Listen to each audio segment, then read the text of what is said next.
Good afternoon friends. आज के इस वीडियो में हम बात करेंगे प्राइवेट सेक्टर जॉब्स के बारे में कि अगर आपको प्राइवेट सेक्टर में जॉब चाहिए, if you are interested in private sectors jobs, so how you can face your interview. And second important questions कि जो बेरोजगारी, जितने भी लोग बेरोजगार हैं और बेरोजगार और रोजगार के बीच में सिर्फ एक ही स्टेप होता है, and that is interview in private sector jobs at least. So today I'm going to discuss how you can what are the important parameters which interviewers going to check you, and based on that, if you perform well, you can qualify any interview in private sectors very easily. How? So first thing, in interview जब हम first time जाते हैं interview के सामने, तो first impression sometime people से is the last impression, but sometime it doesn't happen so.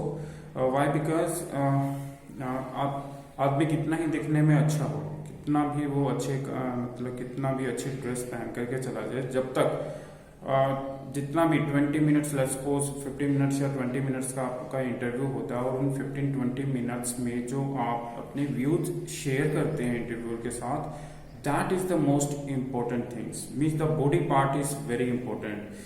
The first introductory part से वो start करता है, और आपका final जो आप conclusion छोड़ते हैं, जो भी आपने जो भी जिस भी सेक्टर्स में आपकी आप जॉब सर्च कर रहे हैं, उस जॉब्स के रिगार्डिंग आपने किस तरीके से आंसर दिए हैं, वो सब इम्पोर्टेंट हो जाते हैं. So why I am discussing this things, I feel myself to be lucky in this private sector that I have faced on and around 400 to 500 interviews. Being honest, how I have faced these 400 to 500 interviews in last 15 or 20 years of my journey, and that was very simple. Why? Because most of the interviews happened on telephonic. I mean, the first round is telephonic round. You are supposed to get a call. You don't know, you are just sleeping, and suddenly you get a call from some companies, HRs, and they asked about your introduction and all these things. And for second round, they may ask you to visit their company. So it happened with me as well. So how I did, like if I remember, I have faced more than 150 interviews in coaching centers. I went to Nirman Vihar, I went to Gurgaon city, I have faced interviews in Mukherjee Nagar and Uttam Nagar, and number of coachings in Hisar, Jeend, Sonipat as well. I have faced number of interviews, like more than 150 interviews in coaching center, and more than 250 if I guess more than 250 interview I have faced in private sectors. And how? Like I started with the call center fields. I started with the Rico company, but after some time I changed my field and I went to call centers and some of the MNCs I have worked. And in between, I when I uploaded my biodata with different companies websites. So what happened? You usually start getting call from some consultancy, or you start getting calls directly from the HRs of that private company. So this way I have faced more than 400 to 500 interviews. I don't remember the exact word, but I guess it is more than 400. So what was the major thing I have what I have learned throughout this journey कि आप अगर interview देने जा रहे हैं इन private sector, तो एक ही चीज़ होती है, जो रोजगार और बेरोजगार के बीच में सिर्फ आपका एक इंटरव्यू होता है, जो अगर आप इंटरव्यू में अच्छा परफॉर्म करेंगे तो definitely you will get a call from private companies और wherever in whichever sectors you are applying for. So the first thing is introductions. People face hesitation in their introductory round. How? Interviewer का simple सा question होता है, जब आप जाते हैं interview के सामने, तो आप वो कई बार क्या होता है कि जो वो सराउंडिंग है, उस सराउंडिंग में आप अगर नहीं गए होते हैं तो आपको एकदम से थोड़ा सा अजीब सा लगता है. डोर्स ओपन किया आपने और वो चेयर्स पे जा करके बैठना, और फिर इंटरव्यू के मतलब आंख से आंख मिला करके आंसर देना, आई कॉन्टैक्ट, वो हमसे कई बार नहीं हो पाता है. Why? Because this requires a lot of confidence and experience as well. तो फर्स्ट थिंग इंटरव्यूअर आपसे पूछता है कि okay tell me about yourself, the very simple questions. और हम लोग फंबल हेजिटेशन होने स्टार्ट हो जाती है, हम फंबलिंग करने लगते हैं, वर्ड्स प्रॉपर नहीं बोल पाते हैं, या फिर जो बात कहनी थी वो नहीं कह पाए और कुछ और ही बोलने स्टार्ट कर दिया. So first thing, limit your words. Whatever you want to say them in a straight manner. Like the first thing, my name is this, I'm basically from, hi, my name is Sohan, I'm basically from Hisar, currently I'm living in Delhi. Talking about my qualification, I completed my graduation from this university. After that I went for master degree. I completed my master degree from this university. And then after, if you have any experience, you talk about your experience. As I have got an experience in private sector for more than 10 years, so I can share my experience with few of the companies, most important companies जो आपको लगती हैं, आप उनका experience उनको बता दीजिए. Finally, you need not to talk much about your family background. You can just talk about your father or mother, but not more than that. And your hobbies are important. What are your hobbies? Why? Because hobbies में जो आप बताते हैं तो उसे interview को लगता है कि ये इस मतलब इसका जो इंटरेस्ट है वो बेसिक इंटरेस्ट, जैसे कुछ लोगों की हॉबीज होती है रीडिंग बुक्स, तो इंटरव्यू चेक करना चाहेगा कि कितनी बुक्स आपने रीड की हैं. या फिर if you have played let's suppose any game, तो interview may ask you some questions so that they can know your interest के what all you do in your spare time. आप क्या करते हैं, किस तरीके से टाइम पास करते हैं जब आप खाली होते हैं. तो that is the most important thing. And other than that you have some strengths. Interviewer जो चेक कर रहा होता है, they will check you how disciplined you are. The very first thing, how disciplined you are, the way you are dressing, the way you are presenting your views, the way you are answering. And आप debate तो नहीं कर रहे हैं interview के साथ, या फिर आप बहुत काम कंपोज्ड मैनर में रिलैक्स वे में आप आंसर दे रहे हैं. And you are showing some sort of decency and you are sensible enough while answering your questions. Even if you don't know any questions, let's suppose interviewer asked you a question and you don't know the answer, then how like politely you agree ke sir, I am sorry, I don't know, I am not aware of this, and I will go and check. If after this interview I will go and check, and you feel sorry for this. सो वो जो तरीका है, मतलब वो उसको कहता है decency, कि आप एक डिसेंट हैं और आप समझ सकते हैं कि कोई भी इंसान इस धरती पे नहीं है जिसको सभी कुछ पता हो. हर क्वेश्चन का आंसर किसी के पास नहीं होता है guys, to be very true. तो वो आंसर देने का जो तरीका होता है वो बहुत ज़्यादा इंपॉर्टेंट होता है. अदर देन दैट के इंटरव्यूअर आपसे आपकी स्ट्रेंथ के बारे में पूछ रहा है, and you are saying sir I am very discipline, very punctual. They may ask you some example. Okay, can you cite some example wherein which you find yourself to be in discipline, और आप कभी punctual रहे हो, कोई ऐसा example आप उनसे share कीजिए. तो that is the most important thing. Other than that जो इंटरव्यू का let's suppose you are going for technical field, और उस टेक्निकल फील्ड के अंदर कुछ क्वेश्चंस होंगे जो आपसे पुट किए जाएंगे, and if you answer let's suppose half of the questions, interviewer will get impress, right. So interview is to put an impressions, and that impression should be very much positive. You should not look tired, you should look very enthusiastic, you should be very calm, and you should be in a happy state. You should not feel like मेरे ऊपर तो कोई burden पड़ रहा है और कोई मेरे से जैसे कोई धक्के से कुछ उगलवाना चाहता है. इस तरीके से नहीं लगना चाहिए. So these things are most important thing, and in my lot of interviews went very well. I have faced many failures as well. बहुत सारे इंटरव्यू मेरे क्लियर नहीं होते थे स्टार्टिंग में, बट लास्ट 4-5 ईयर से जो भी मैंने इंटरव्यू दिया है किसी भी प्राइवेट सेक्टर्स में या कहीं हो, सो आई हैव नॉट फेस्ड, अगर उनके पास वैकेंसी होती है तो आई हैव नॉट फेस्ड कि मेरा किसी रीजन की वजह से इंटरव्यू नहीं हुआ. वाई? बिकॉज जो कुछ पेट क्वेश्चंस होते हैं प्राइवेट सेक्टर्स में, कि आप उस इंट्रोडक्शन के बाद का जो second question most of the time वो पूछते हैं कि आप इस इंडस्ट्री में क्यों इंटरेस्टेड हैं. लेट्स सपोज आप बैंकिंग के लिए जा रहे हैं किसी प्राइवेट बैंक के लिए, तो वो पूछेंगे आपसे कि आप बैंक में क्यों आना चाहते हैं. और आप बैंकिंग के बारे में जानते क्या हैं। तो these questions are very important. तो इनको थोड़ा सा आपको प्रिपेयर करना होता है। And I had prepared readymade answers for this questions के why I am coming to this sector. Kind of ratification I had for 2-3 sentences, and which I would like to share with you guys. What was this? I usually say, okay, sir, I want to put some dimension and prosperity with my career, and as I have come to know that your industry is very booming industry in a recent period of time, and my adaptability is there to help me to cope up with the situations if in case there is an adverse situation. तो इस तरीके के readymade answers मैंने कई बार apply भी किए, जिनका results काफ़ी पॉजिटिव भी रहा।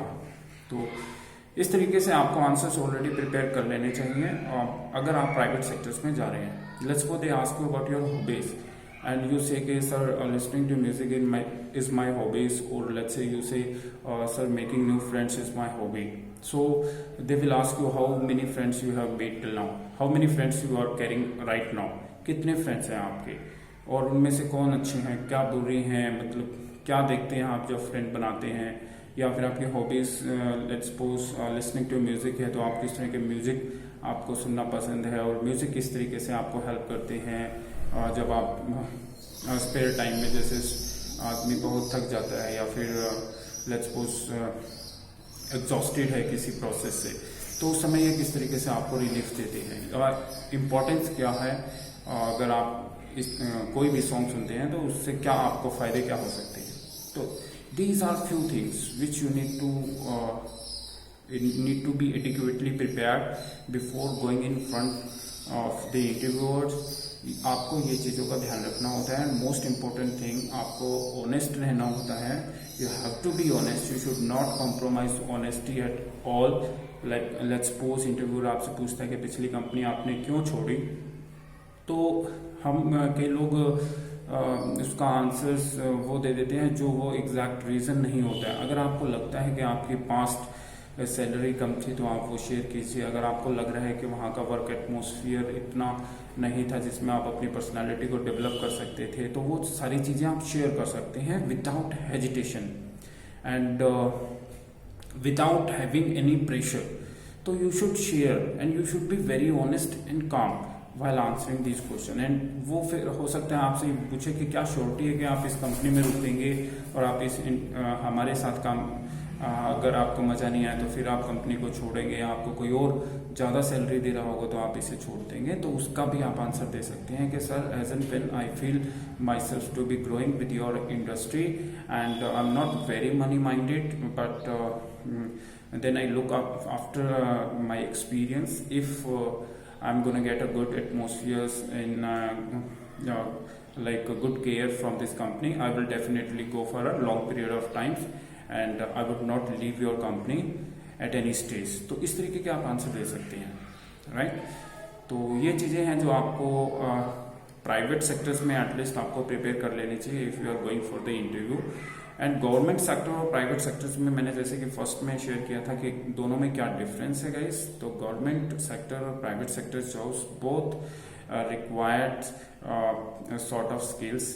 गवर्नमेंट सेक्टर्स में most of the time you have to face a written examination and एक रिटन एग्जाम होता है, but in private sectors they may or may not conduct your written exams, and in few cases they might ask you to go for a written examination, and then after they will ask you for interview.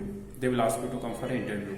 So this is the difference, first difference. And second difference in private and government sector jobs.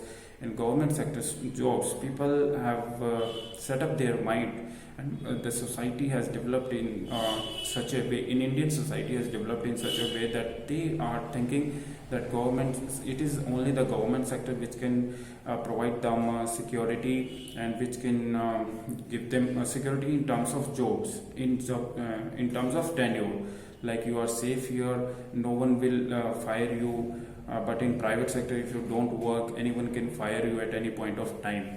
There is no date, no months, no time period कि आपको इस time पे fire नहीं किया जा सकता। Private sector is very much open and if they may if you are in fault, let's suppose you do some wrong sort of work, so it is very like you are you cannot escape that, and it is upon your like आपके head जो भी head team leader है या फिर manager है, वो अब चाहे तो आपको फायर कर सकते हैं या आपको सेव कर सकते हैं. तो इन प्राइवेट सेक्टर इस तरीके से काम होता है. But in government sectors most of the time what happens that people are like working under their boss are also like redundant in the sense that they have nothing to do with you, right? जब तक आप उनके काम को follow कर रहे हैं तो वो आपके काम में कोई बाधा नहीं डालेंगे और वो एज इट इज चलता रहता है. सो गवर्नमेंट सेक्टर में बहुत ज़्यादा ऑडिट नहीं होता है और आपकी जॉब इस तरीके से सेफ भी हो जाती है. और third difference in government and private sector jobs, I feel the government sector jobs में आपको जो टाइम है, एक टाइमिंग जो आपको एक जनरल टाइमिंग रहता है. आप except this police, if you go in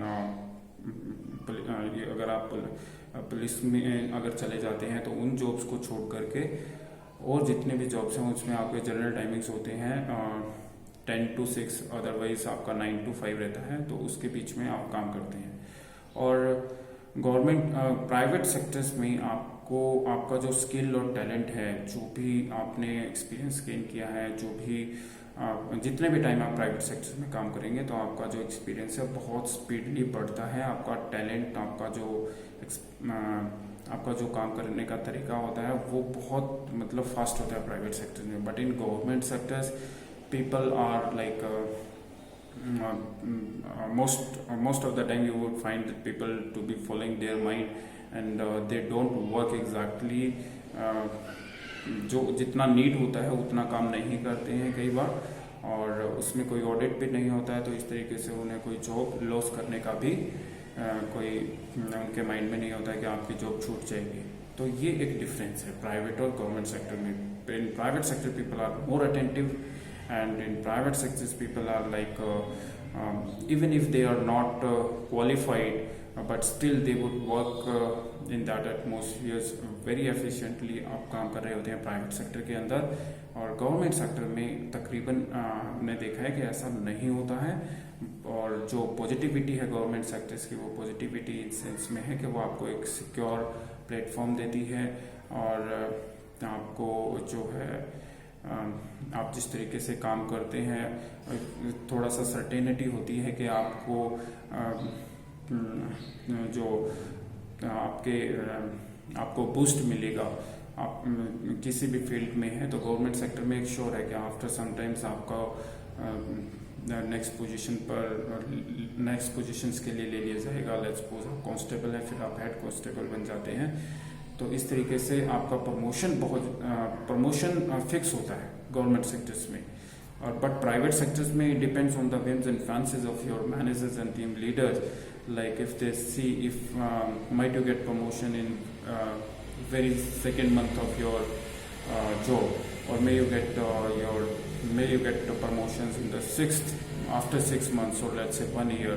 So it depends on the whims and fancies of the manager, or more or less it depends on your work, the way you work, कितना efficiently आपने काम किया है. तो private sector में वो भी recognise किया जाता है, और based on that people are being sent to the foreign countries also in technical field. I've seen one of my friend, he went to foreign countries to take an exposures. Private company क्या होती है कि अगर आप बहुत efficiently और बहुत अच्छे से काम कर रहे होते हैं तो दे विल एक्सपोजर का जो मौका मिलता है वो प्राइवेट सेक्टर्स में बहुत ज़्यादा होता है. बट इन गवर्नमेंट सेक्टर्स आपका जॉब भी फिक्स होता है, आपका प्लेस भी मोर और लेस फिक्स हो जाता है 5-7 ईयर्स के लिए. अगर आप यहाँ काम कर रहे हैं तो आप यहीं पे करेंगे. You have no problems relocating your like address and all this. आपको दूसरे तीसरे स्थान पर नहीं भटकना होता है इस सेंस में. So this was all about private and government sector jobs, and if in case you have any query, any doubt, any problems, you can share your doubt and problems. I'll be happy to answer your all questions, and I hope you can gain from my experience. Thank you so much.